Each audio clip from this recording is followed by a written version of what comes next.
Buenas tardes, hoy les vamos a presentar la teoría de las relaciones humanas. Índice. Introducción. Nacimiento, establecimiento y aparición de la teoría de las relaciones humanas. Principales autores. Línea del tiempo. Características. Uso de esta teoría en la empresa en la actualidad. Civilización industrializada y el hombre. Comparación entre la teoría clásica y teoría de las relaciones humanas. Los orígenes de la teoría de las relaciones humanas. Teoría del campo Lewis. Ciclo motivacional. Frustración y compensación. El experimento de Hawthorne, el liderazgo, orígenes de la organización y, por último, evolución crítica de la teoría de las relaciones humanas. La introducción menciona que diferentes teorías sobre las organizaciones siempre han coexistido. En el ámbito académico, los investigadores y docentes buscan enriquecer su perspectiva para comprender mejor la complejidad de las organizaciones, en lugar de adoptar una visión limitada. Nacimiento y establecimiento de las relaciones humanas fue entre los años 1925 a 1945 en Estados Unidos, donde vio la luz la corriente inicial. Principales autores: Elton Mayo, Kurt Lewin, Mary Parker. En el tiempo. Elton Mayo, Fritz, William, Mary Parker, Short, Chester, Douglas, Abraham, Francis, Chris, Frederick. Características. Primera, base investigativa empírica. La base investigativa empírica se refiere a la recopilación de datos y evidencia a través de la observación, la experimentación y la medición en el contexto de la investigación científica. Segunda, individuo y pequeños grupos, comunidad de análisis. La teoría de las relaciones humanas pone al individuo y los pequeños grupos, comunidad de análisis clave para entender el comportamiento de los trabajadores y mejorar la productividad. Tercera, corriente centrada en las contribuciones de Estados Unidos. La corriente centrada en las contribuciones de Estados Unidos en el ámbito de las relaciones humanas se enfoca en el estudio de las interacciones sociales y dinámicas laborales dentro de las organizaciones. Usos de esta teoría en las empresas en la actualidad.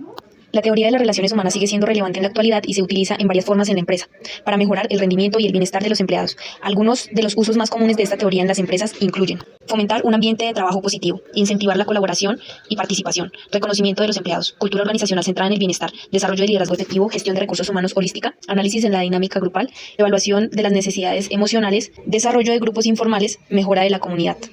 Civilización industrializada y el hombre. Los métodos de trabajo buscan eficiencia y no la cooperación. La cooperación humana no es resultado de las determinaciones legales o de la lógica organizacional.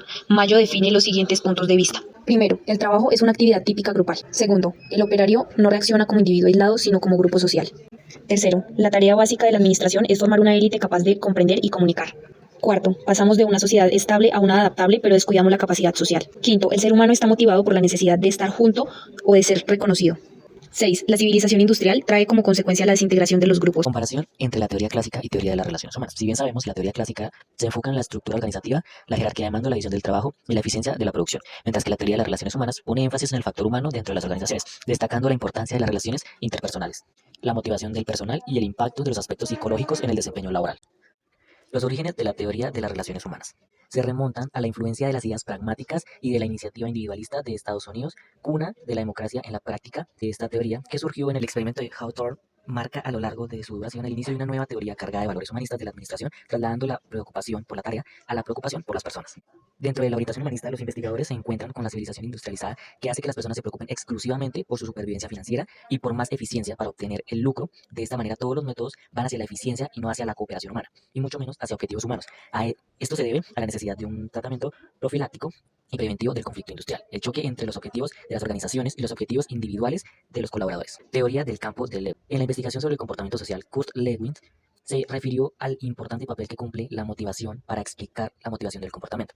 Dentro de las necesidades psicológicas, existen necesidades secundarias exclusivas del hombre adquiridas y desarrolladas en el transcurso de la vida, representando un patrón más elevado y complejo, y son la seguridad íntima, participación, autoconfianza, afecto y autorrealización. El ciclo motivacional. A partir de la puesta en práctica de la teoría de las relaciones humanas, se aplicaron en las empresas toda clase de teorías y psicología sobre la motivación. Frustración y compensación. Existen ocasiones en las que las necesidades no se satisfacen debido a ciertas barreras u obstáculos que lo impiden. Cuando esto ocurre, surge la frustración, que impide liderar la atención y mantiene el estado de desequilibrio y tensión. El experimento de Hawthorne. En 1924, la Academia Nacional de Ciencias de Estados Unidos hizo una investigación para verificar la correlación entre productividad e iluminación del lugar de trabajo. Bajo los supuestos de la administración científica, poco antes, Mayo había realizado una investigación en una industria textil que tenía una elevadísima rotación de personal, alrededor del 25% al año, y que había probado inútilmente varios esquemas de incentivos salariales en 1927.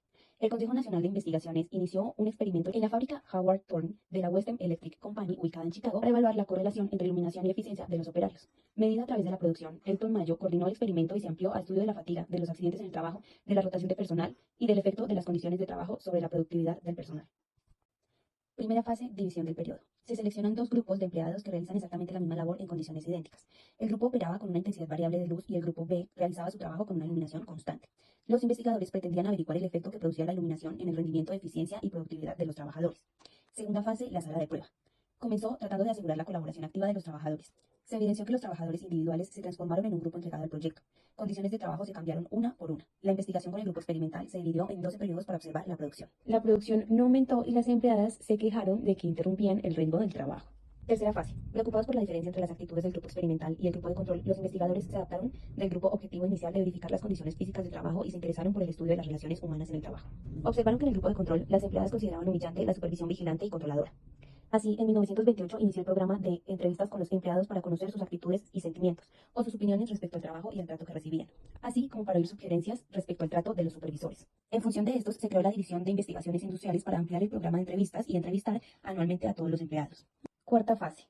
Se escogió un grupo experimental para trabajar en una sala especial con condiciones de trabajo idénticas a las del departamento.